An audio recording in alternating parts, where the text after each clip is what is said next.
Hello అండి. ఈ video అయితే సండే రోజు వీడియో అండి. సండే రోజు చికెన్ దమ్ బిర్యానీ చేసి చికెన్ కర్రీ పీస్లు ఫ్రై అయితే చేసాము. ఆ వీడియో అయితే షేర్ చేస్తున్నానండి. నేను వచ్చేసి చికెన్ దమ్కి ఇలా 2 kgs చికెన్ తీసుకున్నాము. 2 kgs చికెన్ తీసుకొని నీట్గా వాష్ చేసుకొని కొంచెం పసుపు 3 స్పూన్స్ సాల్ట్ వేసాను, 3 స్పూన్స్ కారం వేసుకున్నాను, అలాగే గరం మసాలా 3 స్పూన్స్ వేసాను, అల్లం వెల్లుల్లి పేస్ట్ 2 స్పూన్స్ వేసుకొని మొత్తం బాగా మిక్స్ చేసుకొని కలుపుకోవాలి. బాగా అంటే మసాలా మొత్తం ముక్కలకి బాగా పట్టాలి. ఆ తర్వాత కలుపుకున్నాక అప్పుడు ఫ్రైడ్ ఆనియన్స్ నేను ముందే వేయించుకొని ఉంచుకున్నాను. ఆ వీడియో క్లిప్ కూడా అయితే యాడ్ చేశాను. కానీ ఇప్పుడు ముందుగా అయితే కలిపే వీడియో చూపిస్తున్నాను కదా.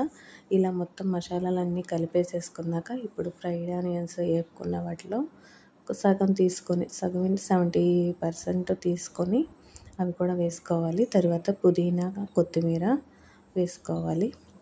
తర్వాత పచ్చిమిర్చి వేసి మొత్తం మళ్ళీ మిక్స్ చేసుకోవాలి. అవి కూడా మొత్తం మిక్స్ చేసుకొని మళ్ళీ తర్వాత కొంచెం పెరుగు, తర్వాత మనం ఆనియన్స్ ఫ్రైడ్ ఆనియన్స్ వేయించుకున్నాం కదా, ఆ ఆయిల్ కూడా యాడ్ చేసుకోవాలి. ఆయిల్ యాడ్ చేసుకొని పెరుగు యాడ్ చేసుకునేటప్పటికి గ్రేవీ సరిపోతుందన్నమాట. ఇది మొత్తం మనం ఇంత ఎక్కువ కూర తీసుకున్నప్పుడు ఫ్రిడ్జ్లో పెట్టడం అయితే కుదరదు కాబట్టి ఒక 1 అవర్ నానబెట్టుకోవాలి.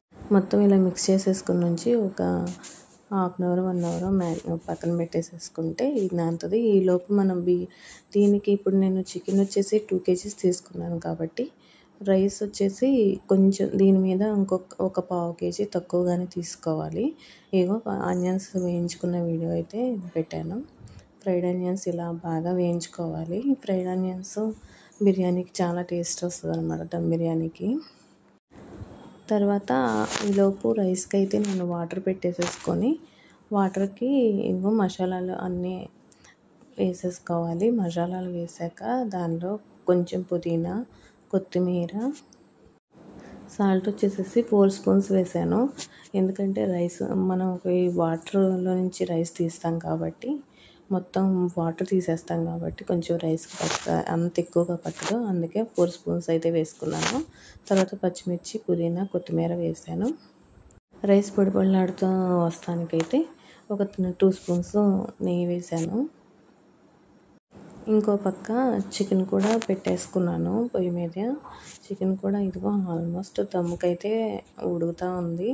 అది గ్రేవీ కొంచెం మనం పెట్టుకున్నాం కదా వాటర్, దానిలో రైస్ అయితే వేసేసాను. కొంచెం రైస్ మనకి 70% 80% ఉడికాక పెట్టేస్తే త్వరగా అయితే అయిపోతుంది. ఆల్రెడీ చికెన్ ఉడుకుంది, రైస్ కూడా 80% అయిపోయింది కాబట్టి చాలా త్వరగానే అయిపోతుంది.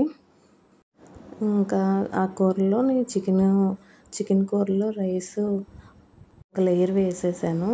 వేసాక తర్వాత అయితే నేను ఫ్రైడ్ ఆనియన్స్ ఉంచాను కదా, ఇందాక 70% వేసి ఇంకా కొంచెం ఆనియన్స్ ఉంచాను కదా, అవి అయితే ఈ రైస్ వేసాక ఒక లేయర్ మీద ఫ్రైడ్ ఆనియన్స్ వేసాను. తర్వాత మళ్ళీ రైస్ వేసుకున్నాను. అట్లా లేయర్స్గా వేసుకొని లేయర్స్గా వేసాక ఇంకా రైస్ మొత్తం పెట్టేసేసి తర్వాత పైన పుదీనా, కొత్తిమీర, కొంచెం గరం మసాలా వేసాను.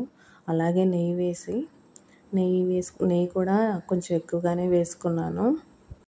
కుంకుమ పువ్వు ఉంటే కుంకుమ పువ్వు వేసుకోవచ్చు వాటరు, లేకపోతే కనుక ఫుడ్ కలర్ ఉంటుంది కదా, ఆ ఫుడ్ కలర్ కొంచెం కలిపి వాటర్లో అయితే వేసేసి ఇంకా మూత పెట్టేసేసి ఒక 10 minutes కొంచెం మీడియం సైజ్ పెట్టవచ్చు. తర్వాత సిమ్లో పెట్టేసేసి ఉంచి ఒక 20 minutes, 1/2 hour తీకోకుండా ఉంటే చాలా బాగుంటుంది అన్నమాట, పొడి పొడిలాడుతూ వస్తుంది. ఇంకా నేను జాయింట్స్కి కూడా అలాగే ఆ లెగ్ పీస్లకు కూడా ఉప్పు, కారం, పసుపు అన్నీ ఉప్పు, కారం, పసుపు, గరం మసాలా, అల్లం వెల్లుల్లి పేస్ట్, కొంచెం కార్న్ఫ్లోర్ కూడా వేసి మొత్తం కలిపేసేసి ఇవి కూడా ఒక 1/2 hour నానబెట్టేసి ఇవి తర్వాత ఫ్రై చేసేసాను అన్నమాట. చికెన్ గ్రేవీ కర్రీ అయితే నేను వీడియో అయితే తీయలేదు. వీటితో పాటు చికెన్ గ్రేవీ కర్రీ అయితే చేశాను. మనం అన్నీ మిక్స్ చేసేసుకుని ఒక హాఫ్ అన్ అవర్ 1 అవర్ నానింది కాబట్టి చాలా త్వరగా అయితే అన్నీ రెడీ అయిపోతాయి. ముందు ఇలా అన్నీ మ్యాగ్నేట్ చేసుకుని పక్కన ఉంచుకోవడమే టైం పట్టింది. ఇంకో చికెన్ గ్రేవీ కర్రీ అయితే నేను ముందు వీడియో తీయలేదు, ఇదిగో కొంచెం లైట్గా అయితే తీసాను ఒక క్లిప్. కూర కూడా ఆల్మోస్ట్ ఉడికిపోతుంది. ఒక పక్క కూర, అలాగే ఇంకో పక్క ఇలా లెగ్ పీస్లు అయితే ఫ్రై చేసుకున్నాను. చాలా బాగా వచ్చినాయి అన్నీ కూడా, ఎందుకంటే మనం ఆల్రెడీ ముందే మ్యాగ్నేట్ చేసుకుని కాసేపు ఉంచాం కాబట్టి చాలా చాలా బాగున్నాయి. ఇలా కొంతమంది పచ్చిమిర్చి కూడా తింటారు కాబట్టి అవి కూడా వాటితో పాటు వేయించాను అనమాట.